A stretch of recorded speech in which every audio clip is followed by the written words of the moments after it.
Hi, everyone, and welcome to Breaking Up with Corporate. I'm Alex Murray with Unleash You Coaching, and we have Susan Trissetti with Dragonfly Realty, and we have our guest today, Paige Burlew with Lone Star Nannies. Paige Burlew is a mother of three and the founder of Lone Star Nannies, a nanny placement service born from her own search for reliable, high quality childcare. What began as a personal need quickly became a calling as she discovered a passion for connecting exceptional nannies with families who truly needed their support. After 9 years in the corporate world, Paige transitioned into this work to better support her own family while helping others navigate the challenges of childcare with confidence and care. She is deeply committed to creating thoughtful, personalized matches that support both families and caregivers. Paige, welcome to Breaking Up with Corporate.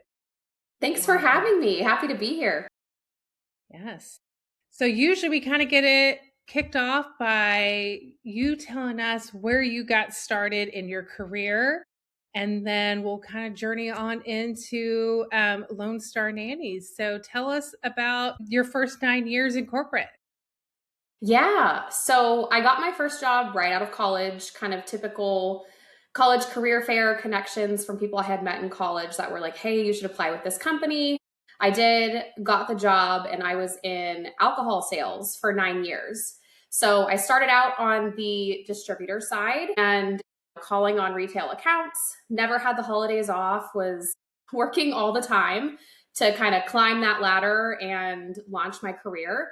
So worked my way up into management and then eventually moved over to the supplier side of the business and moved over from wine and spirits to the beer side, which was really fun. Did that for another 5 years. And as I was climbing up the ladder and getting busier and growing in my career, I was having more and more children, and it started to become harder to juggle the two.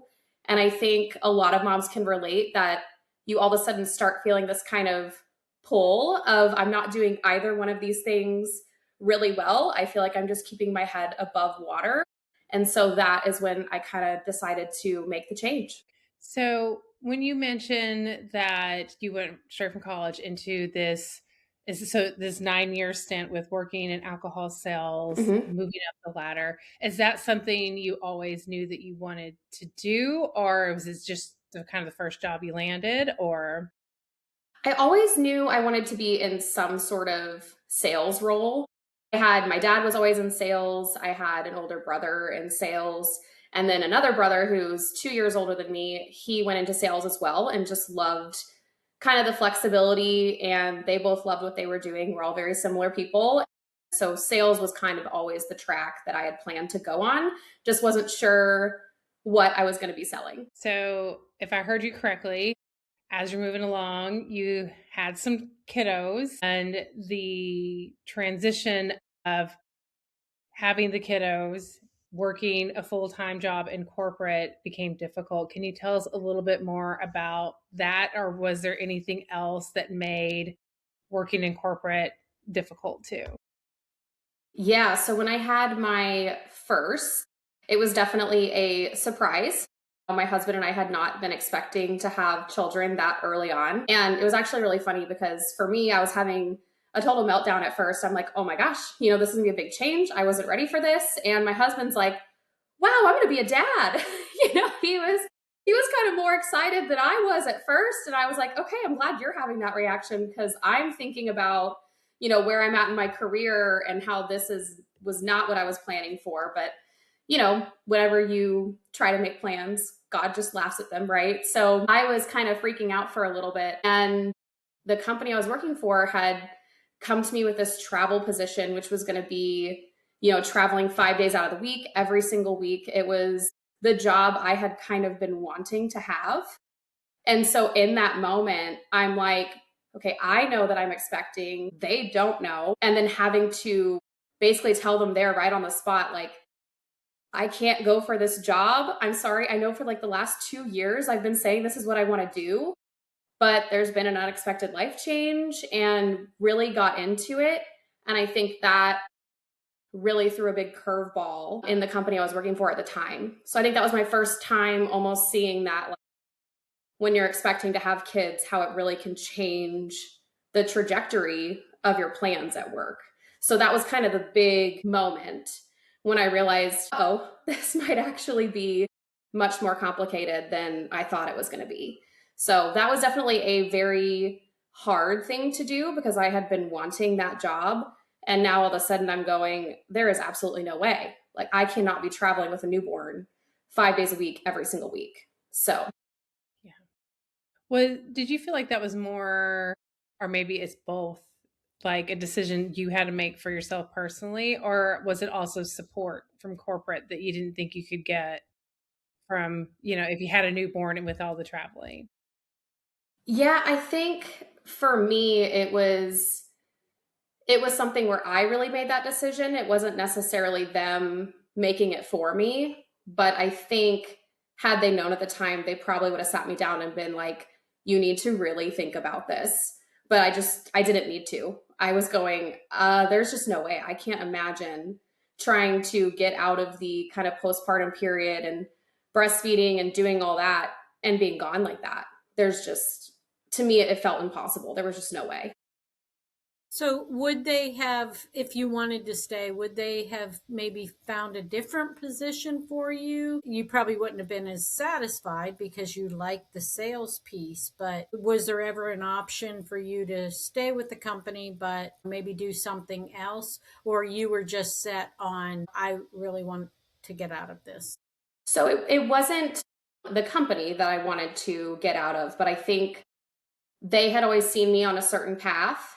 And then once that path was no longer clear, I think for them and myself, it was just one of those things where it was like, maybe it's time to move on because we've kind of built this path for you. And now we aren't really sure where you fit in.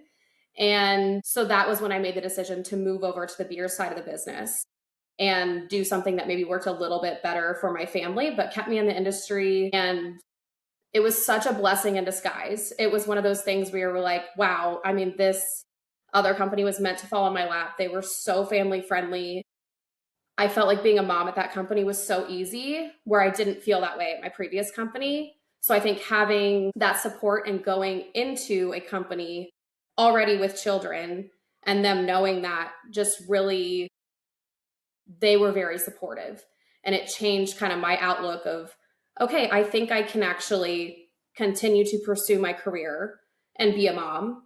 And that's what I did for 5 years with that company. And honestly, when I did leave, it was super emotional. I remember packing up my laptop and putting it in a box to ship back on my last day when I really went into Lone Star Nannies. And I started bawling. I was just like, this is so weird. It is so weird to close this chapter of something I worked so hard for and then have an entire company of people that, did a big send off for me. They're all like, we will miss you. We love you. They even, when I put in my notice, I was like, I don't really have an end date, so I can stay here as long as you need me to. Just know I'm leaving and you can tell me, hey Paige, we found your backfill, whatever. And they were just like, you just tell us what you want your last day to be and we will make that your last day. So I actually gave them, I think it was like 7 weeks notice or something, is when we decided. It was good from start to finish with that second company, which was awesome. Yeah. We just, so funny. We just had an interview about like how circumstances change your trajectory and Yeah. how, it's like your values change based off of what is happening in your life at the moment. Hmm. You had this plan that you were going to go do all this, and then children entered into the picture, and you had to change what you thought you were going to do. Yeah. Is there, like, is there anything else that you feel like gave you like the courage to like change into entrepreneurship from going, I guess, leaving the corporate world? I think, my husband and I are very strong in our faith. And I think there were a lot of things that were pointing in the direction for me to stay home. And then when this kind of company almost fell into my lap, and it was just this sign of, hey, Paige, this is what you're meant to do. And I think going to my husband and having that conversation of, hey, this might sound crazy, but I feel like I'm being pulled in this direction. And him immediately having the response of, then let's do it. I mean, there was no hesitation. And I think we'd been kind of planning for probably a year for me to try and stay home. And we're just kind of deciding, what that was going to look like, because I did love working and I loved my job. So I did have that question of, will I feel fully fulfilled if I don't have something that's mine? And he was beyond supportive. And I think that was a huge, huge part of it, was having him not even blink an eye and just say, I believe in you. And if this is where you feel like you're supposed to be, then I think you should do it. So that was huge. Yeah. That was one of the things that we hear a lot is support. Support is very important. If you have people on your side, it makes a world of difference. The support is really a driving force for a lot of people. So that's interesting that, you having your husband say, yes, let's do it. I'm sure that had made a big impact for you, that yes, it is the right thing to do. Absolutely. Yeah. I kind of want to go back a little bit to something you said about like leaving and how hard that was to even, have like your last day. I think when Susan and I don't know, we might end this like first season with our stories. I left corporate too, and I left two really great jobs, and I had my reasons, but they were hard to leave. Like I remember being very emotional, leaving the people you've worked with for years, and leaving behind what you have built is very difficult to do. So can you tell us, like, how did you get started with Lone Star Nannies, and what was the inspiration, and how did that come about? So when we got pregnant with our third child, we were kind of going through, how is this going to work schedule wise? And so when we had our third, my mother-in-law had retired, and she would drive in, once a week when I was traveling, or I'm sorry, once a month whenever I'd be traveling. If I was traveling 2 weeks out of the month, she would come those weeks and assist with our two older kids. And then the baby would stay at my parents' house until I got back. And so that my husband wouldn't have, to try and juggle everything whenever I'd be gone all by himself. So we had tons of family support.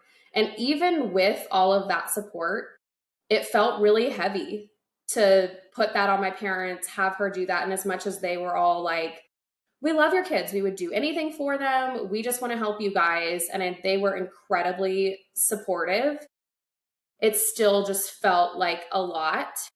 And my son started going through these almost little miniature toddler depressions when I would leave. So he would go to my parents' house and he would, wouldn't get out of bed. My mom would be taking him to the pediatrician. And every time I would say to her, I'd go, why is he always sick every time I leave? It's always when I'm gone. And we started kind of connecting the dots. And I was like, well, maybe he just needs a little bit more, And I think after time, it really boiled down to, no, I just need my mom. And when my mom took him to the pediatrician and she was asking a bunch of questions, and then I remember her saying to him, honey, are you just sad? And he just started bawling. And he was like, yes, I'm just sad. I don't like when my mom leaves. It was a huge thing. So that was incredibly emotional. And so my first solution wasn't, okay, I'm going to leave my job. It had crossed our mind, but we were like, we're just not there yet. It was more so, well, maybe it's just too much change. Like he's being juggled around. Maybe we just need more consistency. And so we were like, well, maybe we'll get an au pair, or we'll get a nanny, or we'll have someone that maybe it can just be consistent the whole time versus feeling like he kind of almost gets passed around whenever I'm gone. And so that was kind of our first thought. But then when we went on the nanny search, we were like, this is not easy to find good care or someone that can really work with our crazy schedules. I mean, that was the biggest thing, because when I was home, I was home. But when I was gone, I was gone. So our weeks did not look the same every single week. And then I finally found, two nannies, thanks to my sister-in-law, because she told me about a service she had used in Oklahoma. I had called her, kind of asked her how she finds her nannies, since I couldn't use her service, and the ones that I had called in DFW didn't service Argyle because we were too far from Dallas. And so I called her, was like, I got to figure this out on my own. Did the search. It was a full-time job. I mean, it was hours upon hours upon hours of interviewing nannies. And I was like, how do people do this and work a full-time job? This is impossible to find good care. So I found 2 good nannies I was really excited about, and then went to my parents and was like, okay, I think we're going to do this. We need to solidify this schedule. I know you still want to see the kids a little bit. What do you guys want this to look like exactly so we can kind of nail this down with the nanny? And then my parents, my mom's crying. She's like, I'm not ready to give up the time. She's like, now that you found someone, I love this. This is just a period and such a small phase. Like, I'm never gonna get this time back. And I don't think you should get a nanny. We can still help you guys. I'm like, I have put in, I don't even know how many hours on this. And I'm like, Mom, are you serious? And she's like, well, now that I'm thinking about it, it's actually happening. Like, I'm not ready. And of course, grandma loves them more than anybody possibly can outside of myself. I'm, go back to these nannies. Hi, so sorry. I've wasted your time. The whole thing, I'm like, I'm going to go ahead. I've already done the background checks. I've called your references. I've done all the things. Do y'all mind if I put your resumes out there to maybe some other moms in the area that might be looking? They're like, oh yes, please. Like, please refer us to literally anybody. And I'm like, okay. So I put them out on Facebook, and it's just like comments for days of parents like, I'd love their information. Can I please contact them? And I'm like, this is not just a me problem. This is a problem. So that's kind of where it all started. And then went back to the woman in Oklahoma, and I was like, so hypothetically, if I was going to do this as a business, can you tell me all the reasons I should or shouldn't? So she was actually really helpful in kind of getting me the idea of what it would look like. So I initially just started out kind of, parents texting me and me sending nanny resumes, and it was just kind of all by phone. And then I was like, I just got known as, hey, I hear you're the nanny lady in Argyle. People said to reach out to you. I'm like, I guess kind of, I don't know. Because the nannies that I got them jobs, and then they started reaching out to their friends, like, contact this lady, maybe she can help you. So then I had nannies texting me, I had parents texting me, and I'm like, I think I'm going to do this. I think I'm going to make this a business. So that is kind of how the whole thing fell into my lap, I guess you could say. Wow, that's amazing. So a problem kind of fell into your lap. You realized there was a problem, and then everyone came to you and like, I think she can like put it all, stitch it all together. That's amazing. Yes. So it was like, oh my gosh. I was really figuring it out in the beginning, and I was like, look, I have no idea what I'm doing, but I do have some resumes of some nannies. So I just started then, background checking and calling references, and I would actually interview the nannies on my couch in my home with my newborn. And I'm, just talking to them like, hey, you want some coffee? And it was just very, very casual. And now it's moved to me having, a team of 5, and we're a well-oiled machine, but it's really crazy looking back at that time on how it all kind of began. Yeah. So did you work this nanny business while still at the other, or was there some overlap, or did you say, I got to go because this is too good to be true over here? Yeah, I think I overlapped it was 9 months. I had 9 months of overlap. And then at that time is when I was like, okay, this is real. This is a real business, and I can make this into something great. So I think about 6 months in is when I got a consultant, really started to nail down, okay, how do I make this streamlined and not just people texting me? And so she helped me kind of turn it into a business very, very quickly. So I'm very, very grateful to her for that assistance. Yeah, 6 months of me just kind of winging it. And then I had 3 months of a consultant kind of getting all my ducks in a row to leave work. And then 3 months later, I did just that. That's inspiring. I hope anybody who's listening can hear like what you created, and when you see a problem, and sometimes when there's a problem to be solved. There's a business there. Like, super inspiring. Paige, what were some of the like initial challenges that when you were starting this business that you ran into? I think one of the biggest was just figuring everything out. I mean, I think I redid my website 4 times, because at first it's me building it myself. And then it was, okay, I'm going to hire someone to do my website. And then that didn't really work out. So then I hired someone else to do my website and then had her redo it. I mean, it just the website alone. Right. And then figuring out with my husband, luckily he's a CPA. So all the tax stuff and how to organize my finances and all that, he was such a blessing in that area. But then asking him, like, you want to be my CFO? He's like, oh my gosh, Paige, my small business.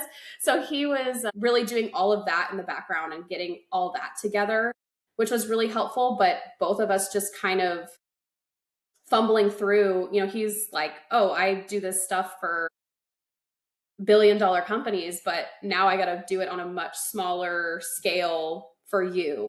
So it was figuring all that out, and then just systems. I mean, trying to figure out for such a small industry, what's the best system. So kind of started out with one, didn't love it. And then my husband actually ended up building us our own system exactly how I wanted it because I couldn't find what I needed. So that was a whole year process.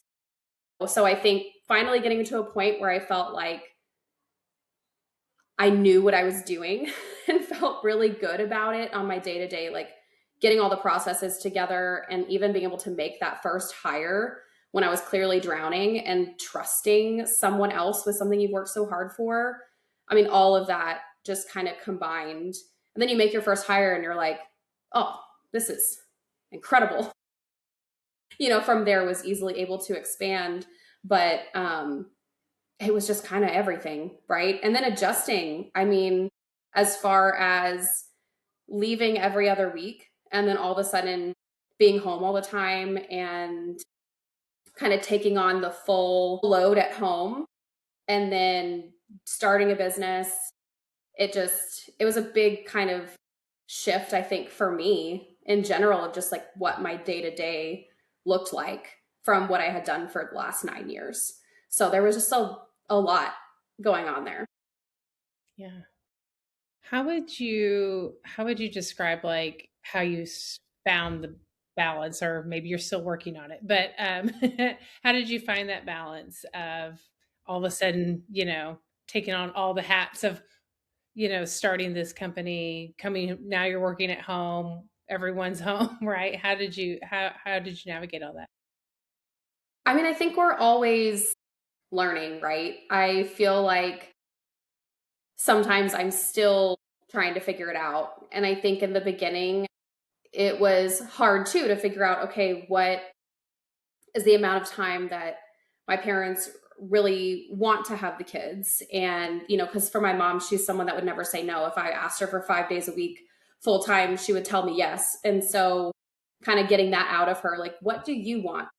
I want to give you the freedom you want to. You have been, my mom raised 4 kids. And then since then, she was always taking care of somebody else's kids. And so I'm like, I want you to have the life that you want to have. And so I need you to tell me what you want so that I can then figure it out from my end. And so I think striking that balance for both of us. I mean, even my mom, she's like, I don't know what to do with my hands. Like now having this freedom, so it was, I think, a big thing for kind of everybody to go from, me working all the time to not. And then also me deciding how much do I want to work and where am I going to draw my boundaries? Because I could work on this business 24/7 if I wanted to. And it was figuring out what is a healthy amount. And then, so I just had to go, okay, and really sit down on paper and say, what are the non-negotiables? I'm not going to miss my kids' sports. I'm going to be at every single practice. We do a homeschool hybrid program, so I need to be present on certain days for our homeschool days. And so what does that look like? So drew up that schedule and went, these are my hours. So for example, my whole team knows like Paige does not work Wednesdays. She is with her kids It's phone down, being present, not working Wednesdays. I will work on Saturdays and help for like our event segment and stuff like that. But I'm like, my non-negotiable is Wednesday because I want to be fully present for that home day with my kids. So I drew that. That was like my first boundary. Okay, setting this boundary for myself and then kind of working my way from there of, okay, school pickup, sports, getting my kids to all the things, not missing doctor's appointments. It was, what's the priority? And let's work around those. So that's kind of how I started to eventually draw boundaries for myself. Yeah, I think that's really great. And I think that's something a lot of people struggle with, especially when they're first starting, is to draw those boundaries, is to realize that, like, and I see it a lot too as a coach, like, people become their own worst bosses. They work 24 hours instead of going back to their why of they started this in the first place, and maintaining those values and those boundaries. Susan, I have a question, but Susan, were you going to say something? Yeah, I was just going to say, but there are some jobs as an entrepreneur, you are going to miss a kid's game here or there. And I had a very good friend who is a very successful woman entrepreneur. And she said, do not beat yourself up if you miss a game. They're not going to remember that one game that you missed. Yeah, you would love to be at a mall, but you really do have to understand that you can't beat yourself up if you can't be the perfect mom because you're now an entrepreneur. And that really helped me a lot in my business because I was IT. That's a 24/7, but I still got to go to way more games and way more involvement in my kids' lives than had I been at a 9 to 5 job. Right. Yeah. Well, and I think that was the big thing for me is my husband's like, I'm fine if you quit your job and don't do anything.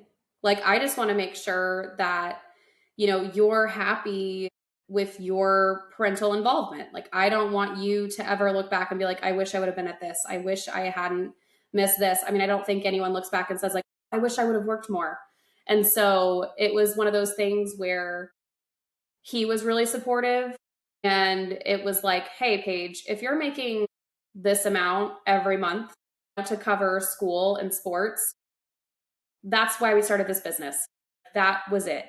Anything past that is just gravy. So he's like, if you need to hire people to get things off your plate to make sure that, your kind of why for starting this business and leaving the corporate world is met, then do that. So that was kind of I think the big thing when building this business too is I didn't start the business because I wanted to be a millionaire. Like, I started it because I wanted more time with my kids.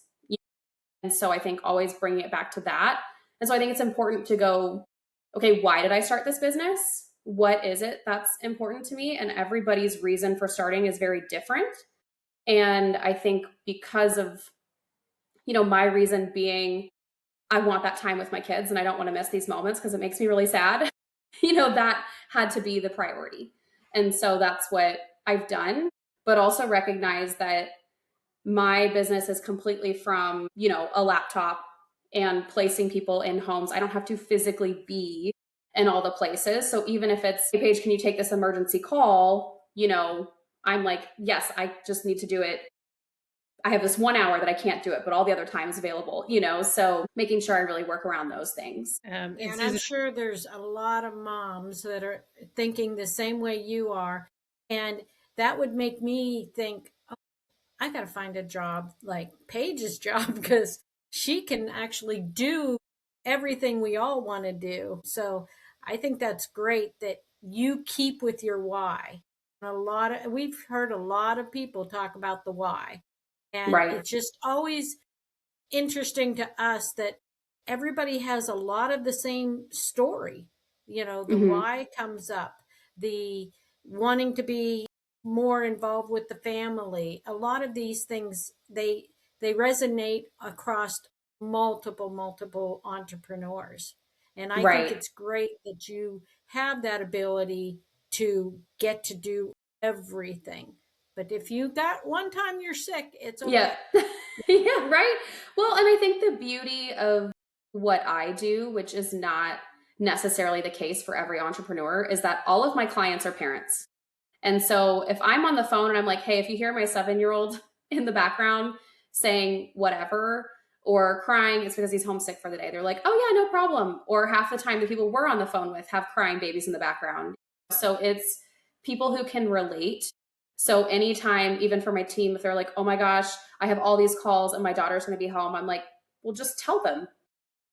I'm like, our clients understand, like they're all parents. So these are not people who don't get it.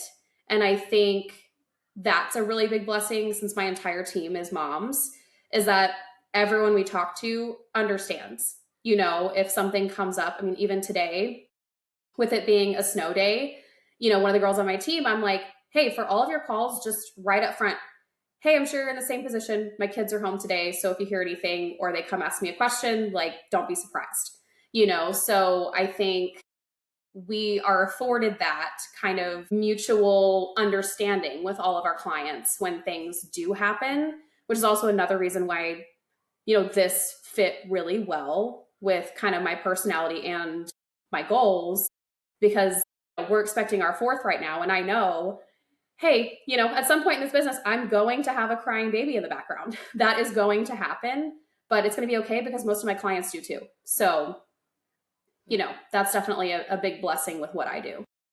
Yeah. It's the striking of that balance, right? Between why, the values, and also, I mean, we all have kids and it's what you're trying to teach them as well. So like to Susan, what Susan was saying, like missing, you know, a game or something like that. Like, I think that's also okay too, because it's also teaching your kids that like, you also have to have boundaries for your own health too, right? Like you want to show them that you want to show up for them and you have boundaries within your own work, and keeping that and maintaining that is super important, as well as the other side of showing them that like I can also take care of myself when I need to, and everyone's going to be okay. Yeah. Yeah, it's always this, I don't ever think it's a juggling, it's a fine tuning of that Mm-hmm. message of what you're trying to do. Right. I Yeah. love that so much, Paige, because like I said, I work with a lot of entrepreneurs and business owners in what I do, and that struggle is always real of finding those boundaries. So Mm-hmm. how do you uphold that when, if it is being pushed upon? How did you maybe even create that in the first place, like knowing that that is something that's very important to you? You know, I think it was for me when I left, my entire reason was, okay, this whole travel thing isn't working out. My kids are craving more time with me. And I think seeing the outburst and seeing how it was impacting them, and then really sitting down with my parents and them having an honest conversation with me, right? Of, Paige, this is what's going on. I know you want to ignore it. And I know you want to just keep doing what you're doing and whatever you want to do. Of course, they were like, we 100% support you. But at the end of the day, like, we are never going to be you. And that is something no one can replace. So they knew, and we had had lots of conversations about how I was feeling and really struggling with the travel. I mean, I was crying every time I was going out of town. And I also had a rule with my husband of, do not FaceTime me when I'm out of town. I was like, because it's harder on them and it's harder on me. Like, I need to be fully separated, which, you know, I'd see coworkers and be like, oh, Paige, do you want to go to your room and like FaceTime your kids? And I'm like, we don't do that, because it actually like emotionally is really hard on both of us. So when I'm gone, I need to be gone. Otherwise, I have a really hard time being here. And so that was kind of a boundary that we had set. And my husband at first was kind of not super understanding of it, because he's like, well, the kids want to see you. And I was like, yeah. But then I think after times of me getting off FaceTime and then them crying and stuff like that, it just was like, okay, I get it now. It actually becomes harder on me too, versus if we just kind of separate the two. And then when you're back, you know? So we had to set some really healthy boundaries even when I was in the workforce. And then I think now as a mom, seeing how my children are with me being present and how different that has been for them is what really helps me be able to maintain those, because I see the impact that it makes, but also know what it's like and talk to many parents who even use our services where the mom's crying on the other end of the phone. Like, I don't even want to hire a nanny, but like, this is what I have to do right now. And so I think sometimes even when we have clients that call and are like, hey, we have to, fire the nanny, some of you a stay-at-home mom, I'm like, I'm so happy for you. I mean, it's one of those things where, sometimes I think they're like, oh, this is like a hard call to make. And, how do we do this? But I'm like, hey, I think if that's what's best for you and what makes you really happy, I'm really happy for you. And then, of course, we have some parents where it's like, I was meant to be a lawyer. I was meant to be a doctor. Like, this is what I'm meant to do. And I need a second mom in the home. And there are a lot of families where that works fantastic. And the nanny becomes a part of the family and it's huge. It just didn't seem like that was what was going to work for my kids based on our circumstance. So I do think that it differs for everybody. And by no means am I like, everyone should quit their job and try to be with their kids all the time, because I know it's not for everyone, but that's what felt right in our home. Yeah. Yeah, but when I started working, we didn't have Facebook, but I couldn't put the kids' pictures on my desk because, like you said, I would have cried, Yeah. if I had to see them when I was at work. It would have been very distracting for me. So that's very interesting about the FaceTime. I wouldn't have thought of that. And I think that's going to resonate to a lot of people because they think they have to do that for the kids. Because my son, when he goes away, they FaceTime. Now he's a baby, but that's very interesting. I'm cut the rest of that, but yeah. I mean, I think it just really interesting to me. It's just that reminder you're not there, right? Like, I think sometimes it's almost like after a little bit, they maybe kind of forget. And then it brings them back to that realization of like, oh, mom's not here to put me to bed. And so I think that's kind of where that boundary came from, is it ended up being easier at home, but also for me emotionally whenever we just didn't do it. So we figured that's what works best for us. Yeah, I was the same way when I was in corporate. When I was away or had to travel, I very much stayed separate because it always was traumatic for them as well. Every time I called, then my poor husband would have to do the same thing, right? Like settle them back down. I mean, when they're older, it wasn't as bad. When they were younger, absolutely, right? And so, and even for me, emotionally, like disconnecting was just a lot easier than having to reconnect and disconnect and reconnect and just I was a better employee when I didn't have to do that and juggle too much during like a certain time frame. That's exactly how I felt. I was like, I just got to disconnect if we're going to do this, Yeah. Yeah. And I mean, and not to like make it gendered, but I feel like men get to do that, right? They don't really have to worry about that balance. They just get to work, they get to come home. I'm not saying all men. I think there are a lot of fathers who do call their kids when they travel and make sure they connect and things along those lines. But I think it's probably more on the rare side than it is, when they're out working, they're working. Right. So I totally understand. Kind of like what I hear too is like, I feel like you're saying you didn't need to, like you wanted to be home and create this business, or actually you needed to be home, but you also still didn't give it all up. You actually still created a business for yourself. And so kind of what I want everyone to hear as well is that even though your why and your main focus was be home for my kids because of the situation that was happening at home, and you're still able to create something, it sounds like, to satisfy your other need, to have a career still. Right. Yeah. Yeah. And I think for me, it strikes the perfect balance. I mean, and are there days where you have a really tough client or just something horrible happens that's completely out of your control and you're just like, why did I do this at all? I don't know why I did this. Why did I do this? If I just worked a normal job, I could just walk away and not care, but you're like, this is my business and now it's going to keep me up for 3 days, so I think maybe something a lot of people don't talk about is how emotionally invested you get in your own business. It becomes like another child, so if for me, I think the hardest thing is to separate that kind of, if you're feeling emotional about something at work, not bringing that home, because I feel like I could more easily do that when I had a corporate job, because you're like, I'll just get up tomorrow and give them a phone call and we'll figure it out. Where with this, you're like, this is my whole business. This is my whole reason is to make parents' lives easier, not harder, and we had this nanny unexpectedly quit, or, a babysitter that gets sick and cancels. And all of a sudden you're like frantically making sure you can get another sitter for that family, because these things do happen, right? Our entire business is around humans. And so things happen and I get extremely emotionally invested, which was another reason why my husband was like, you need to hire someone so that you can like detach a little bit.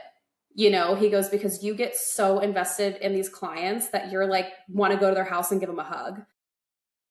He was like, you have to stop. Like, you cannot be the one constantly talking to these people because it keeps you up at night. And it was impacting the home, right? Where you're all of a sudden just like, I can't do anything. I got to fix this. And so that really helped when I brought someone on who could also feel invested in the clients, but it's not like they're getting paid. I don't even know how to say this, but like, how can I say this differently? Pause it for 1 second. Yeah. But it's like you have an employee who maybe doesn't feel that emotional tie to the actual business as much as they do the client. And so I think that kind of helps, having that little buffer.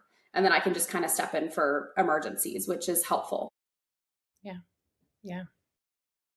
So now how many years has Lone Star Nannies been around? See, a little over 2 years now. So left my job about 1.5 years ago, and then now been in business for about 2. Okay. So what, if any, advice would you give anybody who's leaving corporate or considering leaving corporate and starting their own journey into entrepreneurship? What advice would you give them knowing what you know now 2 years into your business? I think the most important thing is knowing why you wanted to leave corporate. What was the whole purpose? What were you looking to achieve? And then holding on to that. Because I think people can get kind of lost in it sometimes when they start a business, and then all of a sudden you completely lose the whole reason you did it.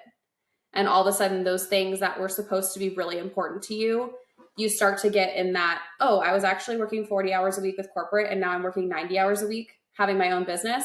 And that's not how I thought it was going to go. And so I think just remembering whatever your reason was, make sure you hold on to that, because everybody's reason is completely different. And it can change over time, especially if you're a mom and your kids' needs change and, they start going to school every day and maybe you have more hours. But I think it's just really important to remember why you started the business in the first place. That. Paige, is there anything that we have not asked you yet, or you have not got to speak about your journey in this conversation that you would like to at this point? No, I don't think so. I can't think of anything off the top of my head. Susan, do you have any questions that come up for you? No, I'm just, it's so nice to hear. We're hearing the same things over and over again. So it's kind of validation for all of us that some of these feelings are real, and it's really helping us to, kind of give ourselves a break that these things are going to happen. When I started my first business, I asked my friends who were entrepreneurs, I know all the pros of owning your own business. Now tell me the cons. And one of the cons was it's 24/7 on your brain. You're always thinking about it. But I give you a lot of credit being able to get somebody in there, because that was my downfall with my first business. Was I wanted people to work like I did, and I couldn't find those people to have that same drive that I did. But I could use contractors. So I did figure it out, but I really didn't want anybody with my name associated directly with it. So Right. I think, and we've heard that a lot too. You need to give things to people that know it better than you do. Work on your business, not in your business. And that really, I'm sure, helps you a lot with being able to do all those things with your kids, is, getting to get people to help you. And that's a Yeah. big step in any business, I think. Well, and Susan, it's definitely, so go ahead, Paige. no, I was just going to say it definitely launched my business once I wasn't trying to do it all. And I think I read this book called Buy Back Your Time, where he says 80% of you is 100% awesome. Because when we try to continually find ourselves, you are not going to find someone as invested in your business that you built. Like, it's just not going to happen. But if you can find somebody 80% invested, that's 100% a win. And I think that really resonated with me because when I was first looking, I was like, well, these people aren't going to stay up until midnight getting back to people on emails, and they're not going to do blah, blah, blah, and taking that step back and going, and that's okay. Maybe they will help me draw boundaries, which they absolutely did. So that was a huge step, but it's a hard one. It's probably one of the hardest, is to let someone else in, also at the risk of, hey, they might end up being really good and decide to start this business themselves and compete against me. I mean, you just never know. And so I think also finding that space to be able to trust someone is really, really hard. But once you do, it is such a relief. Yeah. And Paige, you can maybe spoke about it a little bit already. And Susan, I think you kind of asked the question without asking that question. Paige kind of answered it. Can you explain maybe a little further about what it was like to hire somebody for the first time? And maybe what fears maybe came up for you, how you pushed through those? Yeah, I think one of the hardest for me, especially, was anyone that was a current client. It was just like, oh no, I work with Paige. Like, can you just have Paige call me? So there was this constant kind of, oh gosh, like, how do I step back? Because I've been working with, like, I'm the one they know, and this is their children. Like, I totally understand being like, no, I need to talk to the lady that I spoke to on the hour long phone call where I cried to her. Yeah, that's the lady I want to talk to. And so I think trying to kind of pass off some of that was definitely difficult, because you also don't want people to be like, oh, like the owner doesn't care about me anymore, and you're like, no, now we have a whole team that cares about you. So I think trying to get that across, but also learning the amount of stuff that was just in my head and not on paper. I was like, oh, because you've been doing it, right? And so you just kind of are like, well, this is what you do, and good luck. And then all of a sudden you're going, okay, I'm going to have to like teach them, but I actually haven't created anything to do that. Then I got Loom videos, and I started just everything I would do. If I was like, oh, shoot, I forgot about this, I'm going to take a Loom video. And I started adding that to a sheet, because I'm like, I can't hire someone until I can actually teach them. And so it was probably like a 3-month process of me just recording everything I was doing and then creating buckets and then going, okay, here's all the things under this bucket. So now what kind of sheet can I create? And then also give them these like training videos that we can go over on a call, and organizing all of that when you're like 90% of it's just up here, So that was probably the biggest realization, where you go, uh-oh, I don't have any of this on paper. Like, if I died tomorrow, nobody would know how to do this. So yeah, that was a big lift to kind of even put that training book together. Yeah. How did you how did you know it was time to hire somebody to make that shift? I knew it was time because I was feeling the squeeze. I was feeling so much pressure. I couldn't sleep at night. I was extremely stressed.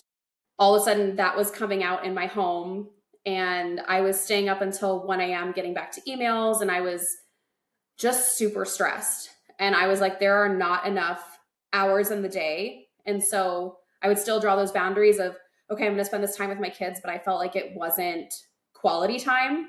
I'd find myself just picking up my phone and being like, okay, just this one, So it got to that point where I feel like my why was no longer being met. And so I knew it was time. So I started kind of organizing, what are the parts of the business that I hate? Like, what's making me want to shut down this business tomorrow? Because that's where I was kind of at the point of I'd rather just not do this anymore. Like, maybe I just close the whole thing down and don't do it anymore because this is just too much. And My husband's like, I don't think that's the answer, Paige. I think you need help. And so I started making a list of like, what are the things that make me want to shut it down? What are the things that when I open up to do it, at work, that I am just dreading, or the things that I'm kicking down the road, trying to avoid? Made a list of those. And it's like, let's find somebody who enjoys that stuff. Find someone who is very kind of like task oriented, because that's not me. I was like, I love interviewing the nannies. I love talking to the clients. I could talk to people all day long, but like all this paperwork and the contracts and like not for me. So that's kind of the stuff I started passing off. And then all of the like screenings and all of the inputting for background checks and just the stuff that felt tedious, I started passing off the stuff that I felt like would not interfere with my day to day in the business or have enough of an impact that it would like someone could mess it up. Right. So I was like, it's very just task oriented, like check the box. And then from there, it was like, okay, I can't be screening nannies and also talking to parents. Like it's becoming too much to juggle. So it's like, okay, I need a recruiter that just does the nanny process start to finish. So then that, same girl was like, I would love to do that. She's like, I've already got all this stuff that I understand. I feel like now watching you enough, I understand how to do this. And so she kind of moved into the interviewer of the nannies and then eventually got to the client side. But that was the hardest part to let go was the clients, because you become really, really attached. But that was also something that I think emotionally for me became very, very taxing, because I became extremely invested in, just their overall happiness. And that became hard. So I was like, okay, I need to be able to step back and just step in when there's like emergencies. So that was kind of how the process went, I guess. Maybe a little more than you asked for, but No, I think that's going to resonate with like so many people of trying to figure that part out of when do I expand, when do I hire, how do I yeah. hire. No, I think you're the first person on our podcast to explain that part. So I love it. Yeah. Well, I think the easiest thing is like first trust someone with the stuff that's hard to mess up, that's very check the box. And that's kind of the first way to be able to let go a little bit and realize how helpful it is. And all of a sudden you go, gosh, I didn't realize how much time I was spending on that, and how much I hated it and what a relief it feels like to just open my computer and be like, oh, all this stuff is done. Because most of us, say if you're a physical therapist or you're a chiropractor or a plumber, like you're really good at your trade. You're amazing at what you do, but it's the paperwork and the back end stuff that slows you down and makes you want to close down the business. So start there, right? It's like, I'm good at what I do. I'm hands-on. I like to talk to the clients and the patients and help people, but it is the back end stuff that makes me want to close this whole thing. So start there. Absolutely. And then figure out what you need. Most of us probably did not get into entrepreneurship to, do the paperwork and totally. Yeah, that's the part where you're just like, I didn't realize all that came with this, I just want to help people. And then all of a sudden you're going, oh my gosh, and all this taxes. And then all of a sudden you're going payroll and, just all the things that you're like, oh, this is such a time suck. And it's, and it's making me not want to do this anymore. So how can you pass that off? Yeah. Thank you so much for explaining that. I think that will resonate with a lot of people. Well, Paige, so where's Lone Star Nannies now? What's going on? What does the future hold? How can we connect with you? And anybody who's listening, how can they connect with you? So, kind of catch us up. Yeah, I mean, best way to connect with us is lonestarnannies.com. You can kind of read all about us, our story, all about my team, and kind of what makes them qualified for their positions. And right in the corner, you can book a call with us if you just want to ask us questions before filling out anything, or you can fill out a form for what you're looking for. We also, at this point have done over 1,000 babysitting bookings. So we feel like we've gotten it pretty down on our sitters, and we've gotten tons of feedback. So we're really excited about what's to come and the amount of families we've been able to help each year. Awesome. Susan, do you have anything else to add? Yeah, you just made me think of that. I have a new grandson, and my daughter-in-law doesn't want the baby going to a daycare, Mm-hmm. until he's older. And so I was telling her about you guys, and because she wants somebody to come into the house. Do you find that a lot of your customers are people who don't want them in a daycare when they're really young? Or, what is the big drive for a nanny? Because I know we didn't have that option. When I had my kids, it was daycare, but my friend watched them until they got a little older. But what's what's something that you hear a lot of why people want the nanny? I would say a lot of our clients want the nanny for the first year of life, for their baby. A lot of them just want to get through, let them build their immune system, all that stuff before they stick them in daycare. Otherwise, as you know, a lot of the time they end up sick all the time, which then makes you have to call off work, all the things. So we actually do still have parents that do full-time daycare, and then they use our services for those instances. So if their baby is sick, like we will have nannies go over there that will provide sick care. It's kind of all across the board. We find a lot of people that are like nurses and pilots that have these weird schedules where maybe daycare hours don't work for them, or parents that travel a lot. Just a lot of people where it's either, hey, the daycare schedule doesn't work for us and we need to either supplement or just not do daycare at all. But then we also have tons of clients where it's, hey, I just need a date night. Or stay-at-home moms. Like we've had a lot of stay-at-home moms, even ones that homeschool, where it's like, I just want them to have someone else that they can be around on this day of the week and that will play with them because I'm mom, I'm teacher, I'm maid, chef, Uber driver, I do all of it. And so they're like, I just want a day where they can play with someone that's not me. So you see all of it. And I think ultimately it's just parents that are looking for relief, for time, or people that are like, I haven't been on a date night in 5 years, but I've never trusted someone with my kids before. You guys background check, do all the things. I don't want to ask on Facebook because I think a lot of parents don't realize they put all their information out on Facebook.